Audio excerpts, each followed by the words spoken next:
A coating of herbs infuses this dressed-up version of a pork loin rib roast for dinner guests. Bones add to the flavor and to the appearance of a rack of pork. Providing us with advice on choosing a roast is Kimberly Green, home economist and registered dietitian.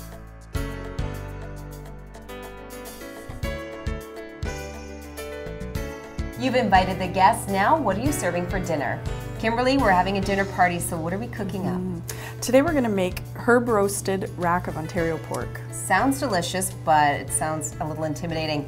Can you tell me about this cut of pork? Sure. Well, Tracy, it's actually not hard to cook at all, a rack of pork. It's quite easy and it's also very impressive. The main thing is to get the right cut of pork when you go to the grocery store or the butcher, and you ask for a rack of pork or a rib roast that has been Frenched. Okay, what do you mean Frenched? So Frenched is, as you can see, bones are exposed. So a rib roast, when you buy it, would be a solid piece. The rib roast has the meat removed from the bones, and it just gives it a really nice look. You can get different sizes. As you can see here, this one has 6 ribs, which feeds about 6 people or thereabouts. Okay. This one's a lot smaller. This would serve probably 2 to 3 people, and you can see there's 3 bones in there. And you can get really large ones as well. Okay, Kimberly, you said it's an easy recipe. How do we get started? We have 1 minced onion and 3 cloves of garlic. And you just put that in a dish because we're going to mix these all together, and this will form our crust for the outside of the pork. Okay. Okay. We have paprika, quite a lot of paprika, 2 tablespoons.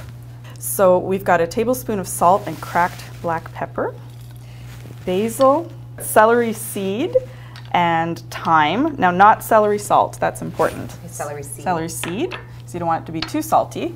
And we've got sage and also a teaspoon of cayenne pepper, so that really gives it a kick. And you just mix those things together, and then we're gonna take our rack of pork and coat it in mustard. And that allows us to have the coating stick.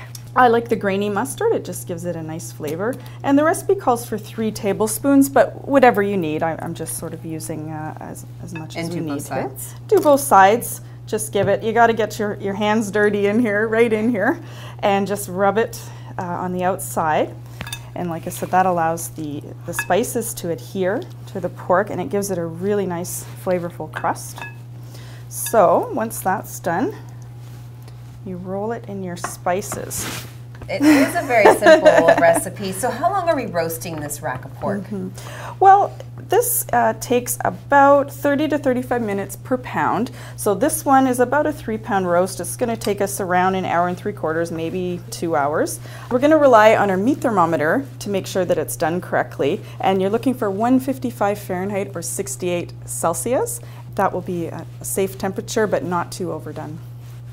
Now that that is nicely coated and very flavorful, we put it in our roasting pan. Then we just put it in the oven at 325. Okay. And it just roasts uncovered. So it looks like it's ready. It's been in there for about an hour and 3/4. Wow. Looks great. So we're just going to test it with our meat thermometer just to make sure. So where would we place this meat thermometer? Well, it's important to not touch the bone when you're testing with a meat thermometer, and you don't want to go all the way through to the roasting pans. So if you can kind of slip it in between those things, that will give you an accurate temperature. So more in the middle? That's right. Yeah. And you can try it in different spots just to make sure it's thoroughly cooked. So it's ready.